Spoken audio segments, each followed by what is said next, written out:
Bonjour à tous et à toutes, j'espère que vous allez bien. Installez-vous confortablement et bienvenue dans une vidéo état des lieux. Dans cette vidéo, je vais parler du festival Paris Ludique et du festival du Flip à Parthenay de 2025. Je vous parlerai de mon expérience, de ma professionnalisation dans le monde ludique, de mes différents jeux qui sont sortis et même de ceux qui vont arriver. Et je me pose aussi cette question, est-ce que les festivals sont-ils encore utiles ? C'est une vraie question que j'ai envie de poser là. Vous connaissez le principe des vidéos état des lieux, et si c'est votre première fois, eh bien, bienvenue. Alors, on va commencer avec le festival Paris Ludique. Donc, je me suis rendu au festival du Paris Ludique du 5 au 6 juillet seulement moi, donc du samedi matin au dimanche soir. J'avais une accréditation presse grâce à ma chaîne YouTube, donc merci à vous et à toutes les personnes qui s'abonnent, qui mettent des commentaires et qui parlent de mon travail, parce que ça me permet du coup de pouvoir accéder à la zone presse de Paris Ludique, et merci à eux de me faire confiance là-dessus. Ensuite, j'y étais aussi en tant qu'auteur et en tant qu'éditeur. Donc j'ai passé le plus clair de mon temps dans Paris Ludique, dans la zone pro, mais peut-être que ça vous intéresse de voir à quoi ressemble Paris Ludique. C'est pour ça normalement que je prends la vidéo officielle de Paris Ludique, ce qui va vous permettre d'avoir un petit peu une idée d'à quoi ressemble ce genre de festival. Clairement, c'est un festival que j'affectionne particulièrement. J'étais très triste quand l'année passée, il me semble qu'il n'y a pas eu le festival. En tout cas, moi, j'y avais pas été. Donc c'est un grand festival, il y a plein de jeux de société, c'est surtout un endroit pour moi où, je me le suis noté, c'est plein de rencontres ou de retrouvailles, étant donné que Paris, c'est vraiment un endroit où on peut assez facilement tous se retrouver en francophonie. Et donc c'est très très chouette parce que je passe ma journée, et j'adore ça en festival, à parler avec des gens, à aller voir, à passer des moments avec eux, à discuter autour du jeu de société. Et clairement, pendant toutes les 2 journées, je n'ai fait que discuter autour des jeux de société. C'est vraiment un festival qui est super chouette aussi pour aller jouer un petit peu à gauche à droite, rencontrer encore une fois, comme je viens de le dire, plein de gens du monde ludique francophone. C'est essentiellement francophone, je sais pas si c'est exclusivement francophone, mais essentiellement francophone, et ça vous permet de tester aussi quelques nouveautés ou quelques jeux auxquels vous n'avez pas encore pu jouer à Cannes, puisque Cannes ça date d'il y a quelques temps et que vous étiez peut-être pas capable de vous y rendre. Donc vraiment un festival qui est génialissime, un festival qui est très très bien organisé, on va en reparler, notamment pour moi dans la partie pro, donc tout ce qui est auteur, éditeur, tous ceux qui avaient les passes presse, etc. Il y a une zone pro qui est vraiment génialissime parce que vous pouvez aller boire toute la journée, il y a un bar qui est là disponible, donc ça c'est super chouette quand on a soif, et en plus il faisait chaud le samedi, donc on était très content de ça. Vous avez des tables pour vous poser, vous avez un endroit aussi un peu plus calme, et puis c'est un endroit de manière générale un peu plus calme. Vous avez aussi quelques maisons d'édition qui font leur rendez-vous là-bas ou qui font leur présentation en tant que presse. J'ai pu aller voir Asmodée essentiellement, qui me présentait un petit peu leurs nouveautés, ce qui allait arriver. Eh bien, on fait ça dans un endroit qui est un peu plus calme, un peu plus à côté, justement, bien du festival en lui-même, hein, même si c'est au même endroit. Je sais pas si j'étais très clair dans comment je dis les choses. Mais donc, ce festival, il est vraiment extrêmement positif. J'y étais, comme je vous le disais, avec le Pass Presse, mon objectif, ça a été de voir un petit peu les choses qui vont arriver au niveau des TCG. Bon, j'ai vite été préparé, mais donc, en gros, il y a du Altered, hein, évidemment, vous allez voir du Altered qui va arriver. Je vais vous parler de One Piece prochainement, évidemment, de Star Wars Unlimited, donc j'y étais aussi pour ça, et c'est pour ça que c'était génial, c'est que ça me permet de clairement aller à la rencontre des éditeurs et de pouvoir discuter avec eux. Et évidemment, je cherche, j'en ai là, tac tac tac tac, je vais vous parler du meilleur TCG ever. Je vous parlerai très bientôt de Flesh and Blood. Bref, j'ai vraiment prévu de vous parler de plein de TCG, hein, quels qu'ils soient, et qui vont arriver, comme Morph TCG de chez Léandre, je vous en reparlerai après, et Rift Band, le jeu de League of Legends. Mais donc voilà, c'est l'endroit où je trouve que ça c'est très cool. Et pour répondre un peu à cette question, est-ce que les festivals ils sont encore utiles? Une de mes réponses sera oui. Il y aura un oui pour le fait d'avoir l'occasion de discuter avec les personnes en physique. Jeu de société, moi j'aime quand même le physique, même si je vous parle à travers un écran.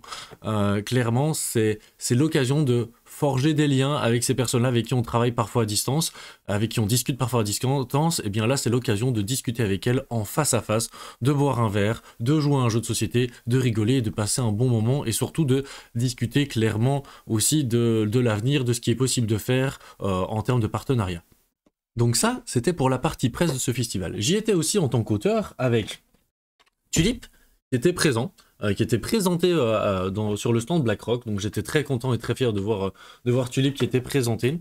J'y suis pas passé énormément sur le stand parce que c'était pas un stand dédié à Tulip, c'était un stand où il y avait plusieurs jeux de BlackRock, et parfois il y avait Tulip qui était présenté. Mais je suis passé plusieurs fois pour voir un petit peu à quoi ça ressemblait. Et en tant qu'auteur, j'étais surtout là pour aller dire bonjour à l'équipe de Merle Édition, que je fais un énorme coucou, et Après vous, qui est sorti, du coup, là maintenant, ça fait déjà bientôt un mois et demi que je vous parle, qu'il est sorti, du coup, chez Merle Édition, et eux, ils avaient un stand avec Naeshi, du coup, et Tok Shokot, qui sont leurs deux premiers jeux, Tok Shokot et Naeshi, dans le bon ordre, et Après vous est le troisième jeu de Merle Édition, et donc j'étais très content de pouvoir voir l'équipe, de pouvoir faire jouer Après vous et voir les gens jouer Après vous et l'apprécier, et ça fait vraiment plaisir, il n'y a rien à faire. Moi je l'ai toujours dit de base quand je me suis lancé vraiment en tant qu'auteur un peu plus sérieux, on va dire ça comme ça, à essayer de signer des jeux et essayer surtout de les partager, c'était l'objectif, vraiment toucher un maximum de monde et que les gens prennent du plaisir essentiellement. Et donc j'étais très heureux de pouvoir voir Après vous, voir l'équipe, et j'ai eu aussi la chance de rencontrer, alors Bala je l'avais déjà vu, c'est l'auteur de Tok Shokot, et les deux auteurs de Naeshi, je suis désolé, j'ai plus les prénoms, vous m'en voudrez pas, j'ai dit que c'est des vidéos one-shot où j'enregistre, et puis c'est comme ça. Donc, et on a même pu prendre une photo ensemble, donc c'était vraiment très très chouette Paris Ludique pour ça, pour ce moment où en fait tous les auteurs de qui ont un jeu qui sont sortis chez Merle Édition étaient présents, on a fait une photo ensemble, on a bu un verre ensemble, et aussi on a pu discuter un petit peu de la suite pour Après vous. Et donc c'est super chouette en festival, puisque quand tu rencontres des gens, ils peuvent te dire « Ah tiens, t'es auteur, t'as fait quoi ?» Et là, c'était un plaisir pour moi de pouvoir leur dire « Il y a Tulip et Après vous qui sont présents sur le festival, et donc n'hésitez pas à aller y jouer. » C'est quand même super chouette de pouvoir dire ça à des personnes.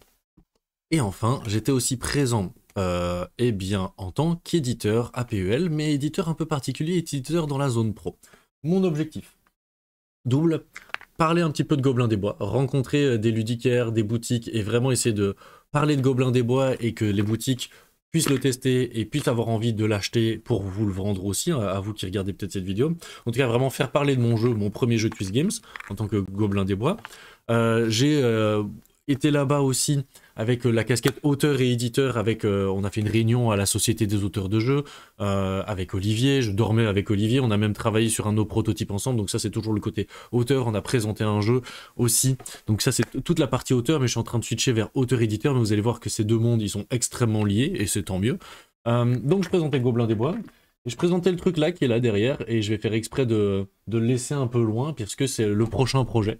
Mais ça faisait partie des besoins que j'avais à Paris Ludique, c'était d'en profiter pour présenter le prochain projet à des professionnels, des auteurs, des autrices, des animateurs, des éditeurs, des distributeurs, essayer de rencontrer des gens, et Paris Ludique, ça a été l'occasion pour moi de le présenter un peu à gauche à droite et d'aller récolter des avis, d'autant que ce jeu-là était en concurrence avec un de mes autres jeux, donc l'idée c'était de savoir quel est le prochain jeu Twist Games. Donc maintenant, après PEL et Flip, on a pu prendre des décisions, et ce sera celui-là le prochain jeu, je vous en parle plus tard. Bon, je vous l'ai dit, hein, c'est toujours parfois un peu long mes vidéos, je vais essayer de pas être trop long non plus, mais donc pour commencer à reposer la question, je pense que oui, un festival est utile. Toujours est-il que, même un PEL, typiquement le dimanche, il a vraiment plu, c'était pas obligatoirement facile d'être là-bas dans le festival. Moi j'ai eu un peu plus de temps pour discuter. Et toujours est-il que moi en fait, factuellement en festival, je ne joue pas à des jeux de société. Je fais des rendez-vous, je discute avec des gens parce que c'est l'occasion pour moi de les voir et que je les vois pas souvent. Et à PEL, je me suis arrêté avec Vianney, on m'a fait jouer à un jeu. J'ai eu du mal à apprécier le jeu alors que peut-être qu'il est bien, et là moi mon retour de ce jeu il est pas positif parce que j'étais pas dans un cadre où je suis à l'aise pour pouvoir y jouer. Je suis très vite sollicité, j'ai très vite envie de dire bonjour à quelqu'un, je vois plein de stimulations, plein de choses, j'ai envie de tout regarder, de discuter avec les gens, et donc je suis pas hyper à l'aise de jouer en festival. Ça c'est moi personnellement, hein, avec aussi ma casquette auteur et éditeur qui est plus intéressé à aller discuter et créer du réseau, à faire présenter ses propres jeux qu'à tester les jeux qui sont sur festival. Je pense que c'est aussi une question de casquette. Ça c'est une chose, et justement par rapport à ces deux casquettes là, je me posais toujours ces questions là. Alors là en tant qu'auteur à PEL, je trouve que c'est hyper intéressant, puisque je vois il y avait en tant qu'auteur avec des prototypes, toute la zone prototype était plutôt bien mise, et ils avaient un animateur par 4 tables, donc tu avais des lignes de 4 tables, tu avais un animateur qui était responsable d'aller te chercher les joueurs, donc ça c'est royal en tant qu'auteurice, parce que du coup tu peux avoir dit à l'animateur justement, tiens voilà ça c'est tel type de jeu, j'aimerais tel type de public pour faire tester mon jeu, et eux ils allaient un peu racoler les gens, ce qui n'est pas toujours un travail facile, donc très utile. Petit bémol sur le fait de devoir apparemment être là tout le temps, mais je comprends le festival aussi derrière qui a besoin que leur table soit pas vide, mais du coup ça empêche un auteur d'avoir ses rendez-vous, et donc on a eu ces petites discussions là, et c'est vrai que je me posais cette question en mode oui c'est hyper utile un festival, mais pour moi je vais pas à un festival avec un prototype si en même temps je veux faire des rendez-vous avec des éditeurs. Je vais devoir choisir l'un ou l'autre. Parce que soit mon prototype est prêt, et donc j'ai pas obligatoirement besoin d'un retour avec du public, mais j'ai besoin de le présenter à des éditeurs. Soit mon jeu n'est pas prêt, et alors du coup je préfère peut-être plus le présenter autour d'ici, dans les soirées des auteurs de jeux, avec mes élèves à l'école, dans les soirées événements jeux de société ou dans les soirées proto, que c'est beaucoup plus accessible, parce que c'est un coût quand même aussi. Il faut pas oublier que c'est un coût pour un auteur d'aller en festival, de présenter son proto pendant 2-3 jours, logement, nourriture, déplacement, quand même. Donc je trouve que c'est un oui et non. Oui, plus sur PEL, là, parce que le service qui était offert derrière pour les autoristes, je trouve, était vraiment très bien. Maintenant, je n'y étais pas réellement, donc si vous y étiez en tant qu'auteur ou autrice avec un jeu, n'hésitez pas à donner votre avis dans les commentaires. Ou même donner votre avis sur ce que vous pensez de l'utilité d'un festival ou non. En tant qu'éditeur, là, clairement, je sais pas trop pour Paris et Ludique. Je sais pas trop combien ils payaient, parce que évidemment c'est payant pour pouvoir être présent à Paris Ludique en tant qu'éditeur, avoir ton stand et tout. Et je sais pas à quel point, financièrement parlant, moi, Twist Games, je pourrais me permettre de me payer un 500 € pour 2 semaines, et pour 2 semaines n'importe quoi, pour 2 ou 3 jours. Je n'ai aucune idée des prix exacts, mais en tout cas je suis pas sûr d'être en capacité de le faire, parce que factuellement ça veut dire que imaginons même c'est pas très cher, mais il y a le logement, la nourriture et le déplacement à payer, et donc tu te retrouves vite à des sommes où tu arrives facilement sans trop de soucis à 1000 € tout compris, mais derrière il faut vendre des jeux, et des Gobelins des Bois, va falloir en vendre avant d'arriver juste à l'équilibre des 1000 €. Et donc je sais pas, je me pose vraiment cette question là de l'utilité de ces gros festivals. En contrario, il y a d'autres plus petits festivals où du coup les sommes sont moins chères pour pouvoir avoir des tables, il y a moins de personnes qui viennent, c'est clair, mais en même temps d'un autre côté ça permet de peut-être plus facilement aller toucher un public local et de créer des effets boule de neige pour un petit éditeur comme moi. C'est des questions en suspens. Encore une fois, l'idée de la vidéo, c'est de vous parler un petit peu de toutes mes réflexions qui ont eu lieu. Et ça fait partie de mes réflexions. Je me suis dit, tiens, est-ce que je serais prêt l'année prochaine à payer un stand à Paris Ludique ou pas? Et là, à l'heure actuelle, j'ai pas la réponse, hein, c'est évident. Mais vous allez voir que ça va changer par rapport au flip. Et je vais vous parler du flip justement. Alors, le flip, meilleur festival au monde. Déjà, la vidéo que vous voyez appartient à BlackRock, et si j'utilise leur vidéo, c'est qu'ils ont fait une magnifique vidéo after movie, et que j'ai la chance d'avoir un jeu chez eux qui est donc Tulip, donc d'où le fait que vous avez même le croisé dans la vidéo. Alors Flip, je me suis noté plein de choses, j'y étais en tant qu'éditeur spécifiquement. Donc j'étais là-bas en tant que Twist Games, Quentin Lambran, j'étais là quand même aussi en tant qu'auteur, voilà notre ami Tony, notre ami parce que c'est l'illustrateur du Tulip au cas où. Mais donc du coup j'y étais vraiment en tant qu'éditeur avec Abby Games, avec un stand, et donc l'objectif pour moi c'était de vivre justement ce que je viens de vous dire par rapport à PEL, c'est avoir un stand et voir un petit peu comment ça se passe. Le Flip, c'est génialissime. C'est 2 semaines, c'est un village, les gens sont cool, les gens sont beaucoup plus en mode vacances, chill, on se pose, c'est trop cool. Ah, il y a Tulip derrière là. Désolé, j'avais pas vu toute la vidéo. Bref, c'est vraiment trop génial. Donc moi en tant qu'éditeur, c'était très cool parce que là j'ai pu passer beaucoup de temps avec Abby Games. Coucou à Pascal, Sophie et Nico essentiellement, parce que j'ai passé la plupart de mes journées avec eux, et même mes soirées au point ils m'ont invité, on a fait un barbecue chez eux, et je vous envoie plein d'amour et plein de love, mais c'est typiquement ça que moi j'aime dans le jeu de société, c'est l'humain, les rencontres, les discussions avec les gens, et les soirées comme celle-là, qui sont incongrues, où je me fais inviter, c'est super génial, et on mange un T-bone incroyable, Sophie, merci.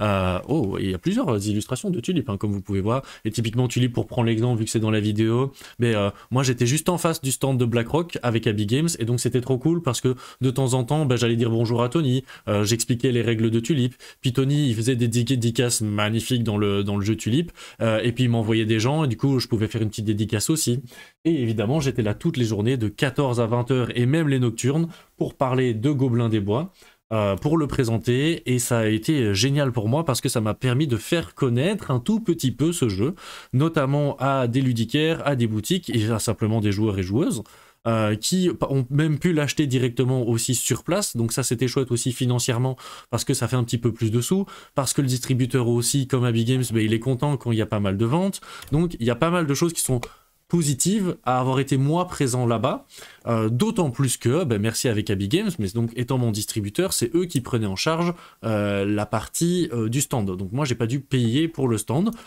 c'est un stand qui est à Abby Games, et moi je suis là en tant qu'animateur, on va dire, spécialiste de Gobelins des Bois, même si j'ai animé 2-3 autres jeux pour eux, parce que au fait, Abby Games, ce qui est génial, c'est que c'est aussi une histoire de famille, c'est vraiment une famille littéralement, de base, qui a lancé le truc, avec Ronan. Coucou Ronan aussi, hein, merci de m'avoir aidé, et surtout Ronan il m'a beaucoup aidé quand j'étais plus là, puisque je suis pas resté toute la durée du flip. Mais donc du coup ça a vraiment ce truc de on est là, moi je suis un animateur spécial pour Gobelins, mais je connaissais d'autres jeux, et si je peux animer une autre table, j'anime une autre table avec grand plaisir, mais évidemment j'étais là essentiellement pour mettre en avant Gobelins des Bois, et j'ai pu bien le faire.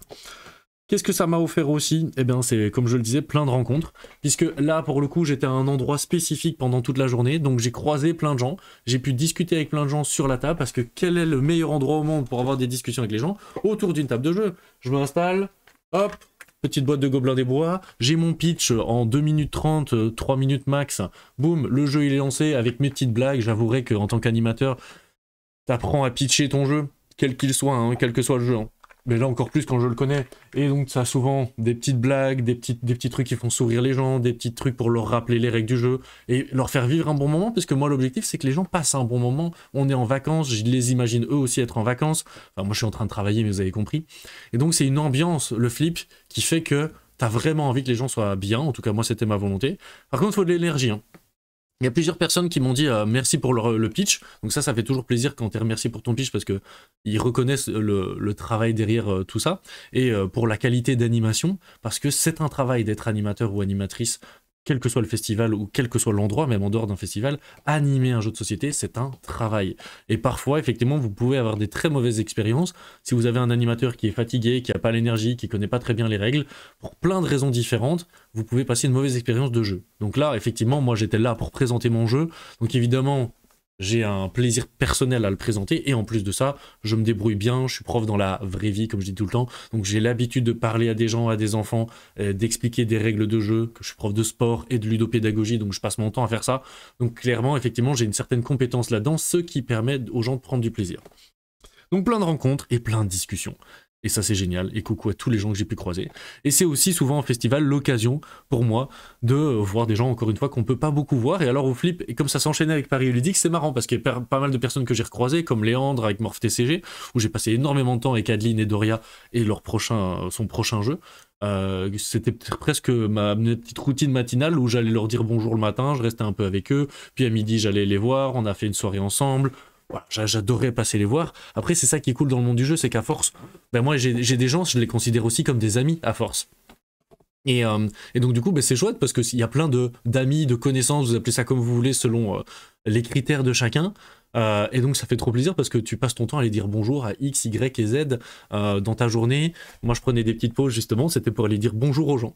Et puis après au fur et à mesure, dans le week-end, il y a Pauline qui est passée, avec Nico, c'était trop cool, on a pu parler du prochain jeu et un petit peu de comment mettre en avant Gobelins des Bois et le prochain jeu. Il y a Jolan avec qui on a pu échanger, donc c'était trop cool. Il y a Yoel que j'ai croisé, on s'est croisé rapidement Yoel, mais on a déjà échangé pas mal à distance. Il y a Stéphanie, évidemment, et David de On Joue-Tu. J'essaie de dire tous les gens que j'ai croisés, mais ça va être impossible. Parce qu'on se fait des câlins d'amour, mais je crois que c'était plus à PEL qu'on s'est croisés. Ouais, bref, le flip, c'est un endroit où on retrouve tous les gens, et c'était génial. Il y avait Tulip, donc ça c'était trop cool. Il n'y avait pas après vous, mais je l'avais avec moi, donc de temps en temps je le présentais. Il y avait des gens, c'est bizarre de dire ça comme ça. Et donc c'est vraiment un festival qui est hyper génial. Après, on va prendre les différentes casquettes. En tant qu'auteur, typiquement, en tant qu'auteur qui a un prototype à présenter, je sais pas à quel point je dirais le flip c'est génial. Moi je suis passé plusieurs fois par la zone prototype et mon avis, mon retour extérieur, vous avez vu comment je prends des milliards de balises parce que je vais dire quelque chose de négatif, c'est qu'il n'y avait pas full monde. Et apparemment, parce que j'ai aussi été chercher des retours, apparemment c'est les fois où je suis passé, c'était pas les bons moments et qu'au contraire, au flip, il y a souvent du monde qui vient tester des prototypes. Je sais pas à quel point, enfin, ce serait clairement pas rentable pour moi de me déplacer, d'être là 1 semaine ou 2 semaines pour présenter un prototype. Donc ça, c'est sûr et certain que pour moi, particulièrement dans mon prisme et dans ce que moi je fais, ce serait pas un bon endroit. D'autant plus que je me dis, allez, si même j'y vais avec un prototype qui est pas encore fait du tout, un prototype là où ça ressemblerait à ça, t'as des cartes avec des chiffres, et même si j'allais avec un tout petit prototype comme ça qui ressemble à rien, entre guillemets, le truc qu'il y a, c'est que je me dis tout le temps, mais ouais, mais après moi, une journée de test de prototype, quelle qu'elle soit, ou même parfois une soirée de 2 ou 3 heures, mais moi, mon cerveau, il est en ébullition de plein d'infos, de plein de notes que j'ai emmagasinées, et j'ai envie d'avoir un temps de process pour retravailler le jeu, pour arriver avec une prochaine version. C'est souvent comme ça que moi je bosse. C'est que moi j'ai pas besoin obligatoirement de milliards de tests, mais j'ai besoin de tests dans lesquels je peux vraiment prendre beaucoup de notes et observer beaucoup de choses. Ensuite, d'un moment de pause pour réfléchir en mode ça je garde pas, ça je change pas, et prendre un peu, faire du game design, et puis retourner tester. Et je me dis sur un truc de 2 semaines, ou même sur le PEL sur 3 jours, t'as pas obligatoirement le temps de modifier vraiment ton jeu. Et donc en fait j'aurais peur presque d'aller là-bas avec un prototype et puis de me rendre compte que ça va pas, parce que parfois c'est ça ce qui se passe en test, et puis en fait t'es 2 semaines avec quelque chose que tu vas avoir du mal à corriger. Donc je me pose ces questions-là, mais encore une fois, je l'ai pas vécu en tant qu'auteur, spécifiquement en tout cas au flip avec des prototypes, mais je me demande l'utilité de cette zone-là. En même temps elle l'est sans doute pour plein de gens, mais pour moi j'étais en mode compliqué de l'envisager, parce qu'encore une fois, coût financier considérable. Parce qu'au flip, en plus, même si les locations sont pas horriblement trop chères, faut déjà réserver maintenant pour l'année prochaine. Par contre, en tant qu'éditeur, là c'est vraiment pour moi hyper génial d'être au flip, parce que ça coûte pas trop cher d'être présent sur les 2 semaines. Alors là, en l'occurrence, avec mon distributeur, c'est vrai que les coûts étaient réduits, puisque j'avais mon logement et mon déplacement à payer. Et c'est un endroit où littéralement, H24, j'allais dire, je n'ai pas arrêté d'expliquer le jeu. De 14 à 20 heures, il y avait tout le temps des gens à ma table et tout le temps des rotations, donc ça c'est super chouette. Quelques ventes, donc ça c'est encore plus chouette aussi pour faire parler du jeu. Et les nocturnes aussi, on a fait une nocturne jusqu'à minuit, 1h du matin. Clairement, de 14h à 1h du mat, j'ai fait que ça, animer Gobelins des Bois. Et donc ça c'est génial pour partager sa passion du jeu, mais aussi en tant qu'éditeur, je me dis, ouais, en tout cas Place du Drapeau, encore une fois, j'ai eu des retours aussi de peut-être des zones qui étaient peut-être moins peuplées, mais Place du Drapeau qui est en gros l'endroit principal du flip, puisque c'est un village, mais clairement, j'ai pas arrêté. Et donc ça c'était génial pour moi, et en termes de vision d'éditeur, petit éditeur, encore une fois, hein, avec 2 jeux, un jeu maintenant et un prochain jeu à venir l'année prochaine. Vous avez vu, je vous glisse des petites informations au fur et à mesure de la vidéo pour voir si vous êtes attentif. Je me dis, ouais, franchement, le flip, c'est clairement un endroit où je veux être présent chaque année, déjà de base parce que j'aime ce festival, je me sens vraiment bien là-bas. Puis c'est l'occasion pour moi d'aller un peu ensuite vers La Rochelle, profiter, d'aller surfer un petit peu, et bref, de prendre des mini-vacances à y faire une petite boucle et de remonter. J'ai même eu la chance de pouvoir remonter et passer par la Creuse. Je fais un coucou à la famille de la Creuse, vous savez de qui je parle. Et ils m'ont bien vendu la Creuse, hein. Je peux vous assurer qu'il y a pas mal de monde qui me vend de la Creuse. Je comprends. Très, très, très, service impeccable. Merci la Creuse. Merci à toute la famille aussi. Mais donc ça me fait plaisir d'aller par là-bas au flip. Et donc je me dis, ouais, clairement, l'année prochaine, en tant qu'éditeur, j'aimerais vraiment y être présent. Peut-être même envisager d'avoir un double stand, un stand peut-être avec Abby Games ou mon distributeur, où il y a mon jeu qui est présent en tant qu'animateur, mais peut-être avoir un plus petit stand spécifique dédié à la nouveauté du nouveau jeu, et vraiment pouvoir être là avec une petite déco et faire des trucs un peu jolis, offrir des goodies, avoir des concepts un peu fifoulol. On verra financièrement ce qui est possible de faire. Encore une fois, ça dépendra de votre soutien, j'allais dire, dans le sens où ça dépendra du soutien des gens et de la communication qui sera partagée par le plus de monde sur le prochain jeu. Et c'est la même chose pour Gobelins des Bois, hein. J'aurais pas pu exister, et cette entreprise n'existerait pas s'il n'y avait pas eu des gens comme vous qui écoutaient sans doute cette vidéo. Donc merci énormément. Donc voilà. Le flip c'est génial. Donc je me pose pour reclôturer sur est-ce que les festivals sont encore utiles ou non. Pour moi la réponse elle est oui. En tant qu'auteur, je me pose de plus en plus ces questions-là, je l'avais déjà dit au retour de Cannes, de l'utilité de ces festivals en dehors du réseautage. Et où prendre plein de rendez-vous c'est bien, mais là typiquement au flip j'avais pas beaucoup de rendez-vous.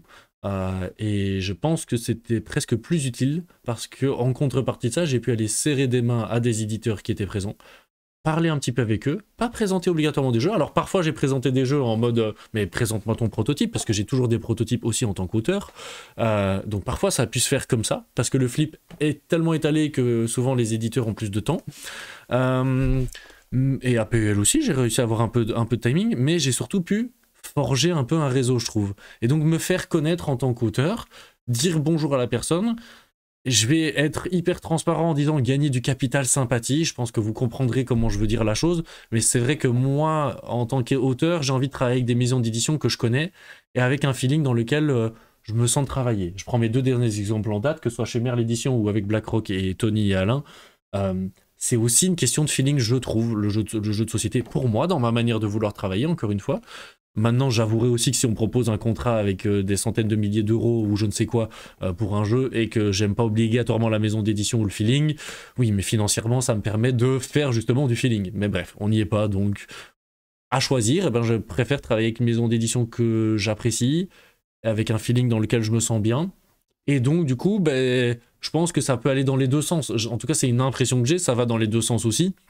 Où il y a des maisons d'édition avec qui je connais maintenant depuis 6 ans, avec qui j'ai toujours pas signé de jeu, hein, c'est pas grave, mais à force de passer du temps ensemble et tout, on se dirait presque, oh, bah, on aimerait bien signer un jeu ensemble. Vraiment, le jour où tu nous... J'ai des maisons d'édition qui m'ont dit, littéralement, hein, le jour où tu nous présenteras un jeu qui, clairement, ça nous coup de cœur, ben, on sera très heureux de travailler avec toi. Parce qu'à force, on apprend à se connaître. Et donc, je pense que ça a cette utilité-là, mais pas obligatoirement l'utilité de prendre plein de rendez-vous, et pas obligatoirement pour moi l'utilité d'être là avec une zone proto. Je me trompe peut-être. Je ne fais que poser cette information-là. Et en tant qu'éditeur, est-ce que les festivals sont utiles? Oui, pour moi, hyper utiles, mais peut-être pas tous. Je pense qu'il faut se choisir, et que parce que financièrement, c'est pas possible de les faire tous, c'est la base. Mais je pense que c'est très utile pour faire connaître ces jeux, et notamment, je pense que c'est utile pour moi, pour des petits jeux qui sont pas très connus, qui n'ont pas un budget marketing de malade, pour pouvoir payer des influenceurs, des créateurs de contenu, des publicités. Pour tous ces gens qui n'ont pas obligatoirement tout ce budget-là à pouvoir mettre, d'être en festival, ça coûte un peu moins cher que tout ce budget marketing, et ça peut faire ce que j'espérerais pour le prochain jeu, et aussi encore pour Gobelins des Bois, ce truc de effet boule de neige, de bouche à oreille. Ah, j'ai ce jeu-là, j'y ai joué, je l'ai bien aimé. Et au sein même du flip, moi, je reprends l'exemple du flip là dernièrement, d'un jour à l'autre, je voyais des gens qui revenaient jouer au jeu, ou qui en avaient parlé à un tel, et qui du coup venaient jouer au jeu alors que jamais ils se seraient arrêtés à Gobelins des Bois. Et donc j'étais en mode, ouais, ben, ça me permet peut-être de toucher une centaine de personnes, peut-être un peu plus, j'en sais rien, je sais pas les chiffres de combien de personnes exactement j'ai animé, combien de personnes j'ai touché potentiellement, mais ça, plus ça, plus ça, plus ça, je pense que le festival peut aider à se crédibiliser aussi, mais à se faire connaître. Voilà, voilou. 27 minutes de vidéo. Et du coup, la fin de ma vidéo d'état des lieux, là à l'heure actuelle, je voulais faire l'état des lieux des festivals. C'est quoi la suite? Et vous qui êtes toujours là, bravo à vous. Eh bien, c'est quoi la suite? La suite, c'est le prochain jeu. Il est un peu caché là. C'est un prochain jeu qui arrive l'année prochaine. Et comme j'aime bien le dire dans mes vidéos, si vous avez des compétences dans le domaine du jeu de société et que vous êtes intéressé de travailler avec moi et avec Twist Games et de m'aider à en faire un jeu excellent, n'hésitez pas à me contacter. Je suis très facilement contactable, hein, et pas contactable. Ouh. Et c'est une première information sur le prochain jeu. Je suis facilement contactable. Et oui, voilà, il faudra voir quand vous connaîtrez le jeu, et ceux qui le connaissent, vous savez. En tout cas, ce que je voulais dire, c'est que contactez-moi, Discord, Instagram, WhatsApp, mail, n'importe quoi, et on échange avec plaisir, et on voit un petit peu comment est-ce qu'on peut collaborer ensemble. Moi, j'ai besoin d'aide, et je m'entoure réellement, et je pense que c'est un bel apprentissage. Avec Gobelins des Bois, je m'étais déjà bien entouré, et ben maintenant, avec le prochain jeu, l'idée, c'est de m'entourer encore plus, encore mieux, pour vraiment toujours viser plus haut. Je vise plus haut avec le prochain jeu, je l'assume. J'ai vraiment envie qu'il soit plus pérenne et qu'il ait une belle communication, que ce soit une belle édition. Et bref, du coup, j'ai besoin de plein de compétences que j'ai pas obligatoirement. Et merci à toutes les personnes qui m'accompagnent déjà et qui m'aident déjà sur ce projet, qui n'est pas un tout nouveau projet que je viens de sortir de mon chapeau. C'est quelque chose qui a déjà une belle longueur de travail, et d'où le fait que je me sens hyper en phase avec ce jeu, et j'ai très hâte de pouvoir vous en parler plus. Je considère que ça sert un peu à rien de vous en parler là comme ça, mais vous inquiétez pas que je vais essayer de communiquer un maximum et au mieux possible dessus. Et donc si vous avez des compétences quelles qu'elles soient, eh ben, n'hésitez pas à me contacter, puis on voit si on peut faire des choses ensemble. Et puis ben, restez attentifs et attentiveux. Et si vous voulez voir ce fameux prochain jeu, ben, je serai au BGF, je l'aurai avec moi, mais j'ai pas de table spécifique, mais donc mes prochains festivals, c'est le BGF. Ensuite, j'ai visite à aller à Essen. Je pose une question là pour ceux qui écoutent jusqu'au bout. J'ai la possibilité d'aller à Essen, mais j'aurai pas de table. Hein. Donc j'hésite à aller à Essen pour rencontrer des distributeurs, peut-être, pour rencontrer des fabricants, sans doute, et pour peut-être rencontrer des maisons d'édition en tant qu'auteur. Et je me demande à quel point Essen est encore un festival utile pour ces trois choses-là. Je dis pas qu'il l'est pas, hein, attention. Je dis juste que pour rencontrer tous des éditeurs francophones, je vais à Cannes et c'est plus sympa pour moi. Je sais qu'Essen, moi j'ai des souvenirs d'Essen où c'est vraiment un raz-de-marée et où les éditeurs sont beaucoup là à vouloir vendre leurs jeux, ce qui est normal, ils ont pris leur stand, ils ont pris leur stock de boîtes et ils sont là pour vendre avant Noël. Et donc est-ce qu'ils ont vraiment le temps à accorder à des auteurs? Je suis pas sûr. Même chose pour les distributeurs, je sais pas trop. Et donc si vous avez des retours d'Essen de feeling en tant qu'éditeur, en tant que auteur, n'hésitez pas à me dire, comme ça moi ça me permet un petit peu de voir si c'est bien à envisager pour moi, si c'est rentable, je mets des guillemets. Si vous avez des bons plans, n'hésitez pas. Et puis après, il y aura le Val des Jeux. Et c'est vrai, pardon, il y a deux autres festivals. Je fais Folle en Jeu et Jeux de Nîmes, où je serai présent. Bref, donc vous allez voir, je vais être présent un peu parfois dans des petits festivals, ou des moyens festivals. Il y a le Val des Jeux après Sun, il me semble. C'est le Val des Jeux, le cœur, évidemment. Et donc à chaque fois, j'aurai toujours mon jeu avec moi. J'aurai Gobelin aussi, hein, mais j'aurai surtout le prochain jeu pour le présenter, avoir des retours et continuer à le valider. Il n'y a rien à faire et on continuera à faire tester le jeu. Voilou, que dire de plus? C'était une longue vidéo. Il y a plein d'autres vidéos qui vont arriver sur les TCG, puisque je vous en ai un peu pitché, je vous en ai un peu parlé. L'idée, c'est aussi de continuer à parler de game design dans mes vidéos, de game design, d'édition, évidemment, et de TCG. Voilà un peu les trois trucs de ma chaîne, et puis autour de ça, on travaille tous ensemble. Sur ces belles paroles, j'aime bien finir mes vidéos avec un petit mot à écrire dans les commentaires pour ceux qui ont osé écoutez, parce que je sais qu'en fait vous écoutez, vous regardez pas ma jolie tête, osez écouter ce jeu jusqu'au bout. Le mot à écrire sera Eureka. Voilà. Et pour ceux qui regardent, attention, regardez maintenant, voilà, c'est passé très vite. Voilà, il fallait être hyper rapide. Bisous, bye bye les amis.